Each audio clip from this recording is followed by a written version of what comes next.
What do you know about stop and frisk?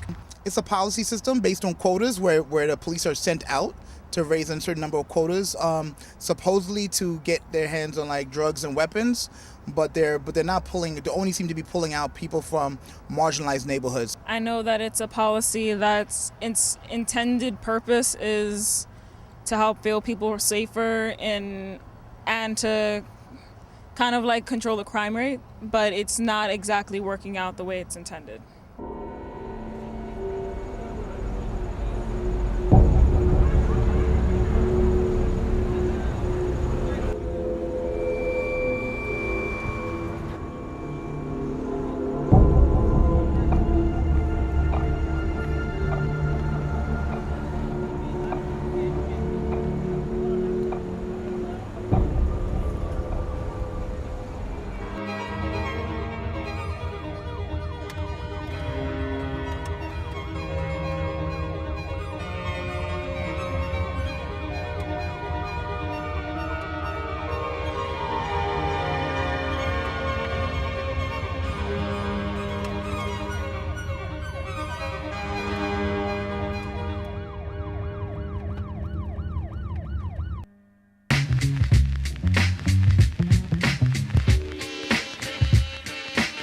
Have you ever been stopped and frisked? No, I haven't.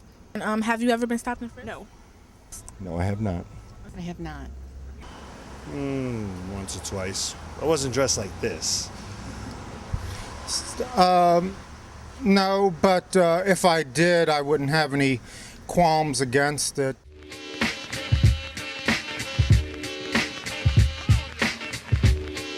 Have you ever been stopped and frisked? Yes. Have you ever been stopped and frisked? Yes, very much, a lot. Have you ever been stopped and frisked? Sadly, I don't mean to laugh. It's just that as a black man, it's not uncommon to be stopped and frisked. Have you ever been stopped and frisked? Yes. Would you mind sharing your experience? Sure. The first time I was stopped and frisked in New York, I was in high school. I believe this was my junior year. Another one was when I was like 13 and I had a hoodie on, but I was walking down the street and they told me I was I looked like a suspect, so they took me in for questioning, and I didn't know. I was real young at that time, so I went in the car, they handcuffed me and all that. It was horrible. See, I had a few altercations with police officers, you know, it was horrible. Would you mind sharing your experience? I was stopped and frisked with my daughter. I was getting off the bus going home one night. It was late, probably about 12 o'clock. I had a 2-month-old baby girl with me. Just came home from a long day. They stopped and frisked me for no reason. They said I fit the description of something. They checked my baby bag. They went through my daughter's diapers, the wipe case. It's just getting ridiculous. Like, you know, it needs to stop. I did a training here. I brought my friends from Bronx Defenders to do a Know Your Rights training for my youth who were having that same issue of getting stopped and frisked. And it was so funny because that night on my way home to Brooklyn, the same night I had Bronx Defenders here doing a stop and frisk training, I was pulled over in my cab by cops. I was riding my bike up the block near Bryant, and this cop car pulled up next to me. It was like all black tinted windows. Everything was black. The rims were black, lights were black. There was there's nothing on top of the car, so I didn't know at the time that it was a police car. But the car stopped next to me, and then he rolled his window down halfway, and then he looked at me, but he didn't say anything. So I'm like, well, I don't want to die today. So I turned around on my bike as fast as I could, and I sped down the block. Now halfway down the block, going down the hill, they finally put the siren on top of the car and they turned it on. So like, oh, okay, cool, they're cops. You know, I'm not gonna die. I thought, you know, my biggest concern was, you know, death. So I got off. I actually flew off my bike and hit the wall. And I was like, all right, put my hands up immediately. And they stopped me and actually, oh, why did you run from me? Hey, what's your name? Ted Tahada. Why? I guess around the age of 13, I realized that this is gonna be part of my reality as, you know, as a minority, because it started happening, you know, so often. You know, I've been noticing you look very suspicious. Is there any reason for it? Well, you're following me, so did I do something wrong? Is there any reason why you're acting all nervous? You keep on following me. Am I being detained? I'm gonna have to check the bag. Yada yada, I didn't believe it. I knew my rights. I was like, you need a warrant to check me, sir. Just because I'm a person of color doesn't mean that I did something wrong. Stop intimidating people and labeling fear as a crime. I didn't do anything. You should be ashamed of yourself.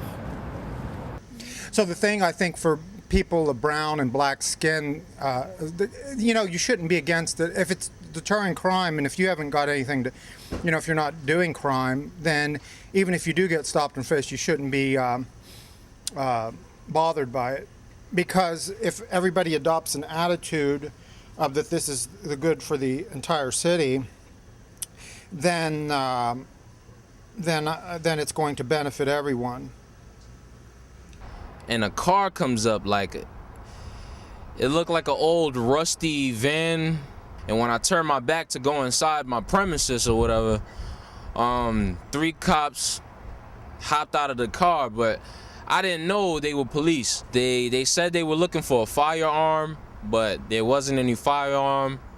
And then when I got to the station, they said that it was a robbery. And it wasn't a robbery because I lived in the house. You know what? You acting like that makes me think there's something in that bag. What are you talking about? The way you keep looking back, ever since you got off the train, you keep looking back at me like that. You're following me. Sorry. You know what? Give me the bag. No. Is there? Give me the fucking bag. I'm against the wall right now. No. I'm against the wall. No. They ultimately said that I resisted arrest, which I did. I'm not gonna lie and say I didn't. I did only because I didn't know they were police officers, and nobody told me that they were cops until my brother had his face on the floor. And there's nothing wrong with the law. I just think that it's not in favor of my race, you know what I mean? Like, everything is set up for me and, people like me to be on the negative end of that. So that's how I feel about it.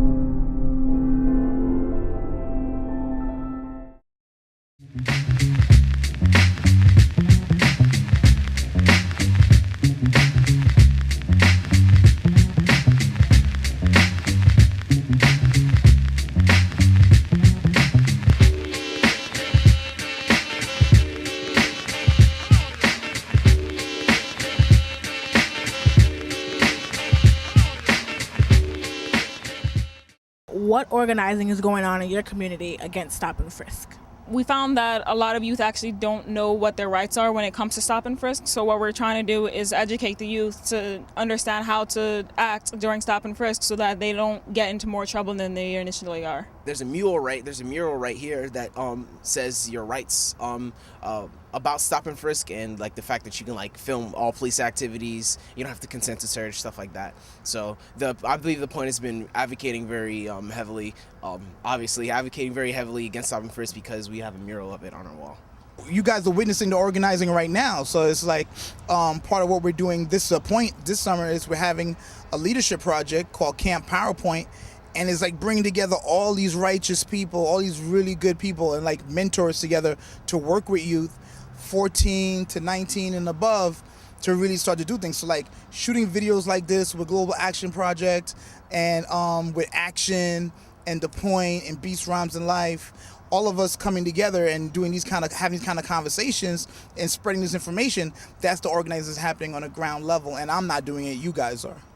Action stands for Activists Coming to Inform Our Neighborhood, and it's a group of teen activists who are learning about their community in a number of ways, usually with politics, and are trying to solve all the issues that are concerning our community. Action!